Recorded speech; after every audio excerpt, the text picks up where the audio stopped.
Bitter criticism real quick because I'm running out of battery. This very cell phone, this very camera over there doesn't have is running out of battery. So maybe with just half an hour, there will be no more camera. That's it. Maybe will be no more camera. What about that? So we are gonna read this one from the Cradle. I'm not sure if you can say because of the light. Says Hegemon orders Europe. Hegemon orders Europe. Bet on war and steal Russia's money.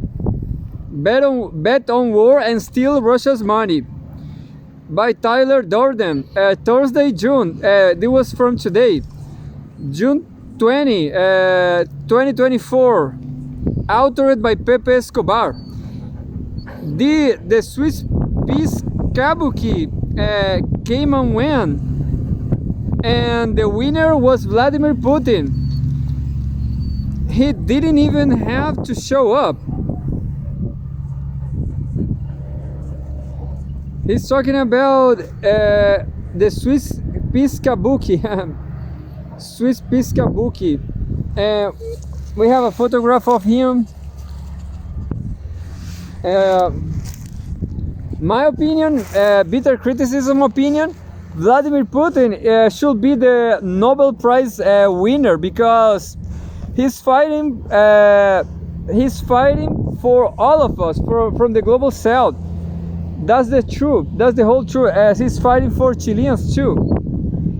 Anyway, he's fighting for you, Mimi. What about that? None of the big players did, or in case they sent their emissaries. There was a significant refusal to sign the vacuous final declaration, as in BRICS members Brazil, India, Saudi Arabia, UAE. There's some new dog. And South Africa. Without BRICS, there's absolutely nothing the collective West, as in the Hegemon and assorted vassals, can do to alter the proxy war chessboard in Ukraine. In his carefully calibrated speech to diplomats and the leadership of Russia's Ministry of Foreign Affairs, Putin delineated an incredibly restrained and strategic approach to solve the Ukraine problem in the context of the Hegemon's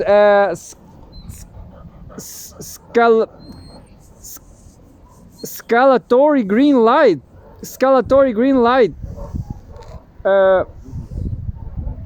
Actually, in practice for several months now, for Kiev to attack deeper into the Russian Federation. Putin's offer was extremely generous. This is a direct offer to the Hegemon and the collective West, as the sweetie third actor in Kiev, apart from illegitimate, is beyond irrelevant. Predictably, NATO, via that epileptic slap of Norwegian wood, already proclaimed its refusal to negotiate, even as some relatively awake members of the Verkhovna Rada, Ukraine's parliament, started discussing the offer, according to Duma chairman Vyacheslav Volodin. Moscow sees the Verkhovna Rada as the only legitimate entity in Ukraine, as the only one with which will be possible to reach an agreement. Russian UN representative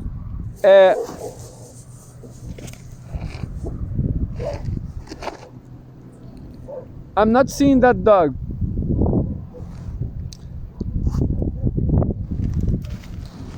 Russian UN representative Vasily Nebenzia cut to the chase diplomatically if the generous proposal is refused. Next time conditions for starting negotiations will be different and far more unfavorable, according to Duma Defense Committee head Andrei Kartapolov. As Nebenzia stressed that in case of a refusal, the collective West will be bear full responsibility for further bloodshed. Kartapolov elaborated on the big picture. Russia's real target is to create a whole new security system for the Eurasian space.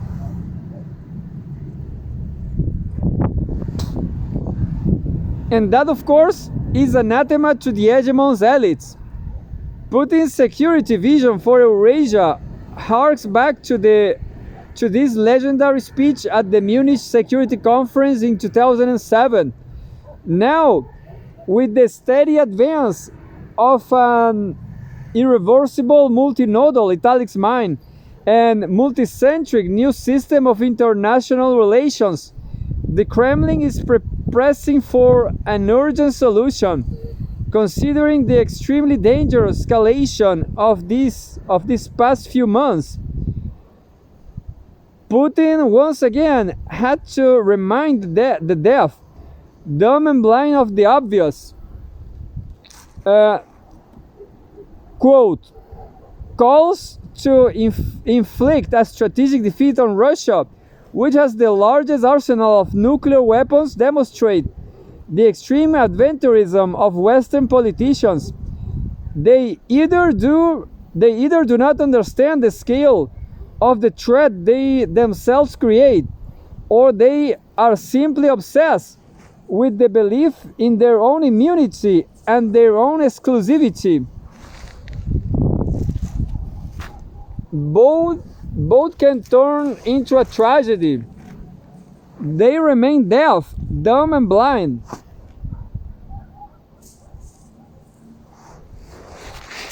And we have a subtitle.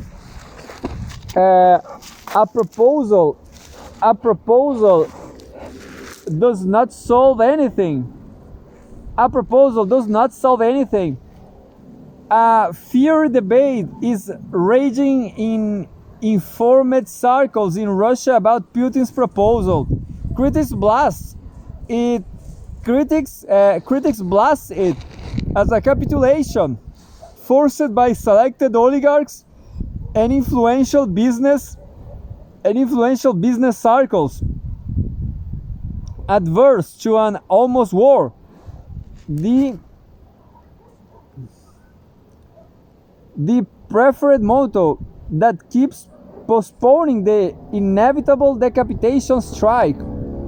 Critics argue that the military strategy is totally subordinated to a political strategy, and that will explain the serious problems in the Black Sea and in Transnistria. The political center of powers refuses to conquer the number of economic military target, which is Odessa. Additionally, Ukraine's weapons supply chains are not being properly interrupted.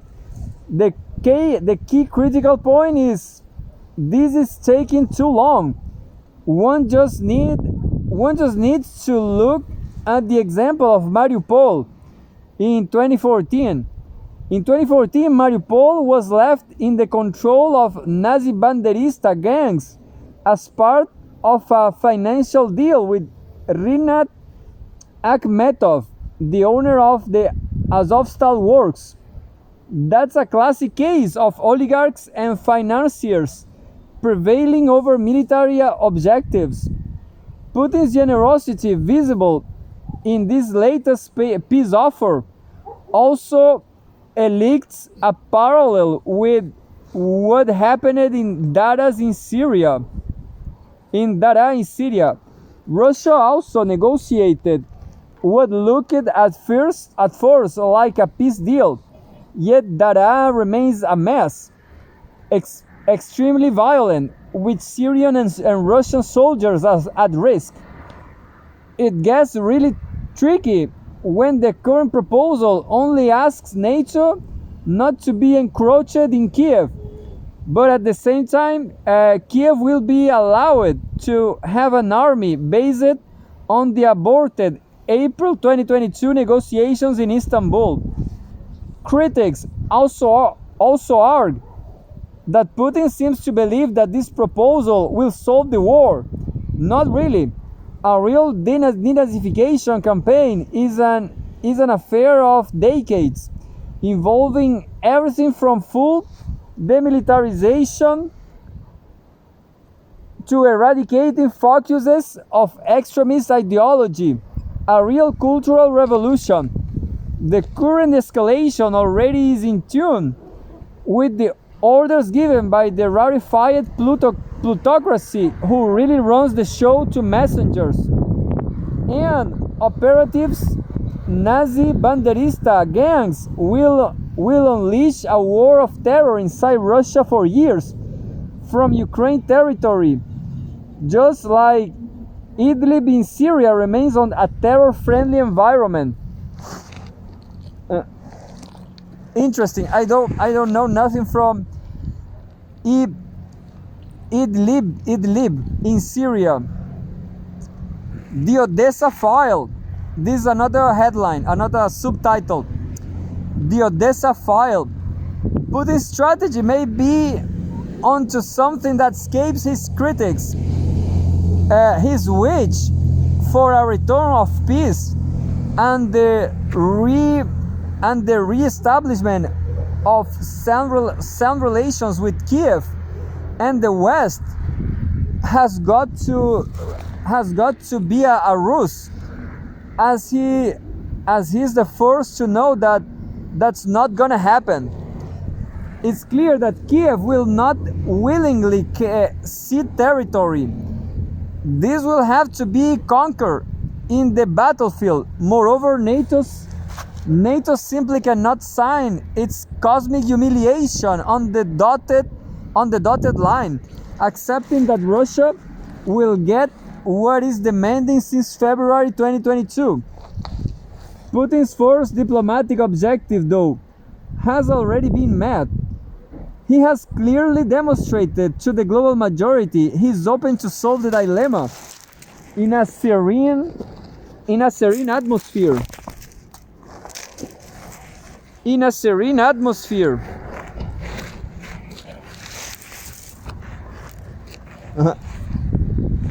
I'm sorry, Mimi, but you have been in front of the camera all night long. Yep.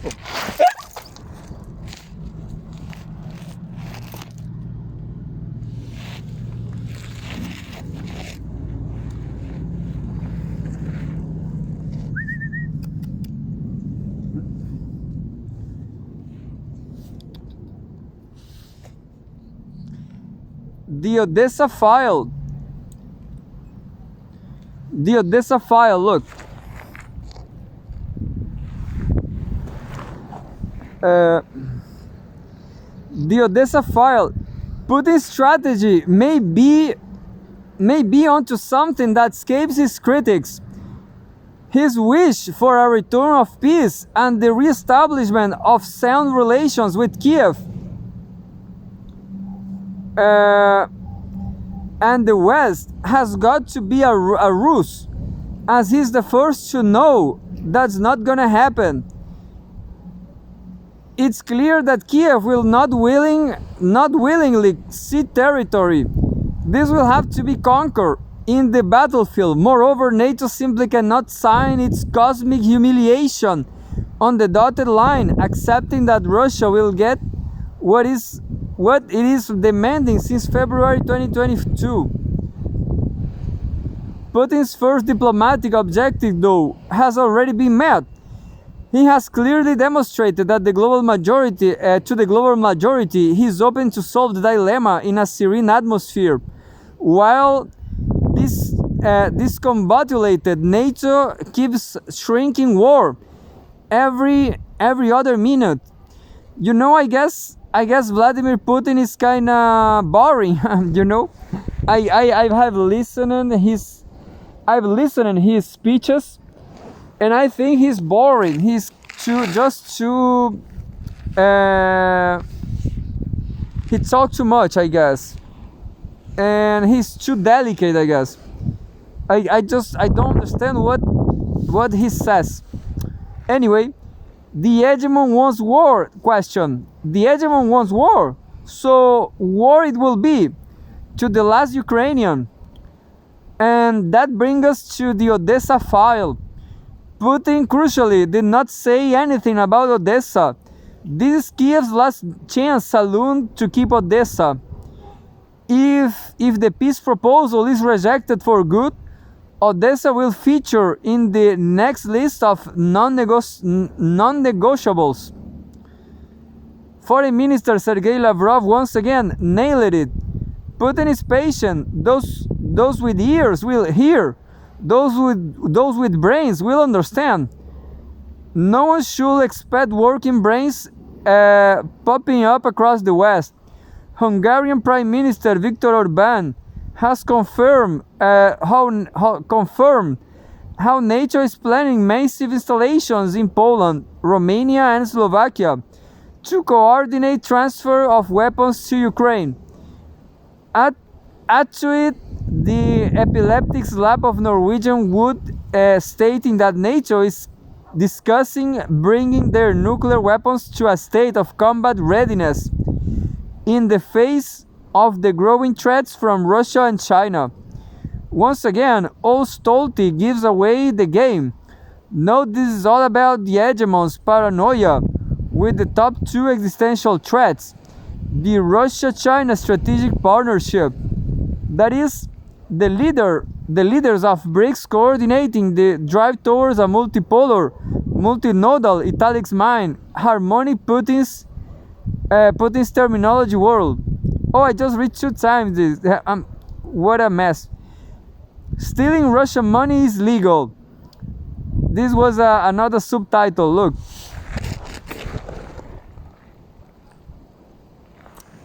Stealing Russian money is legal.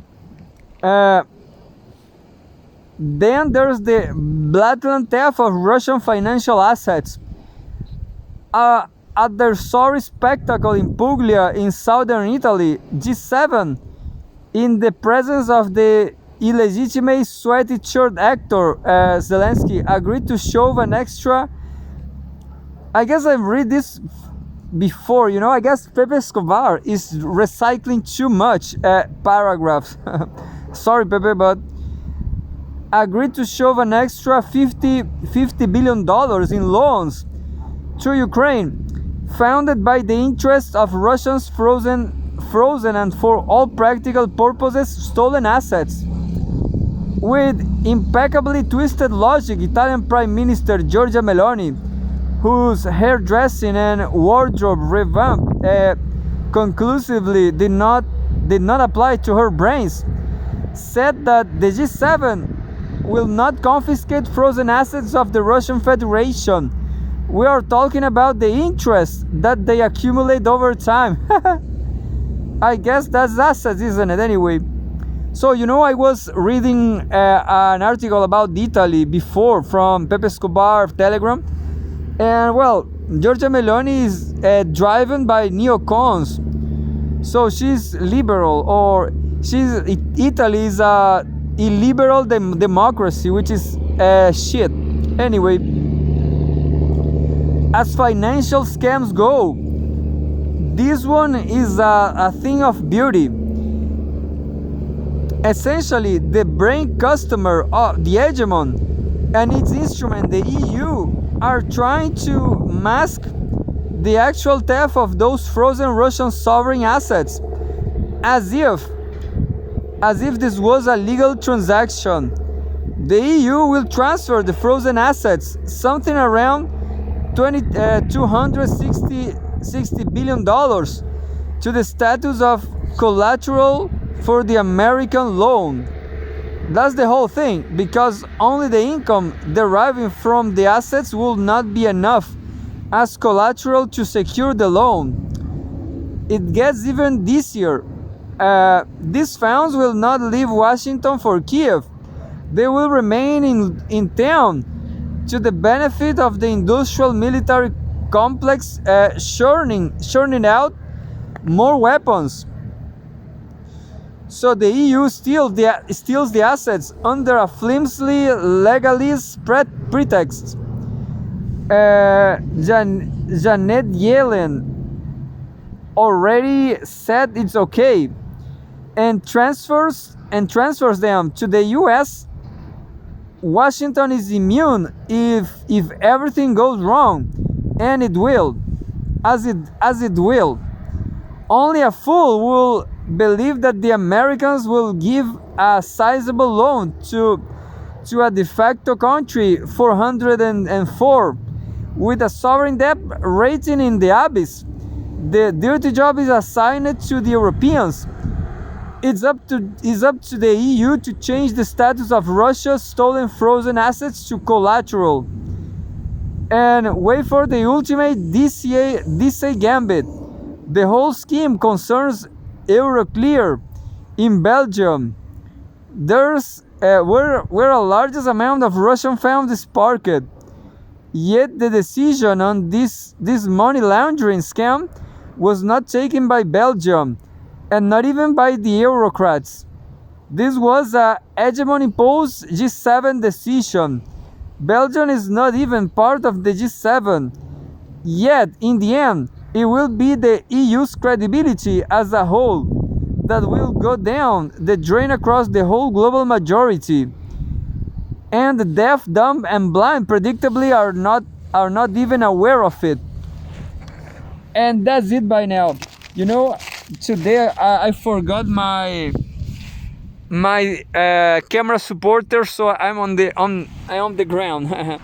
I'm literally on the ground with Tommy.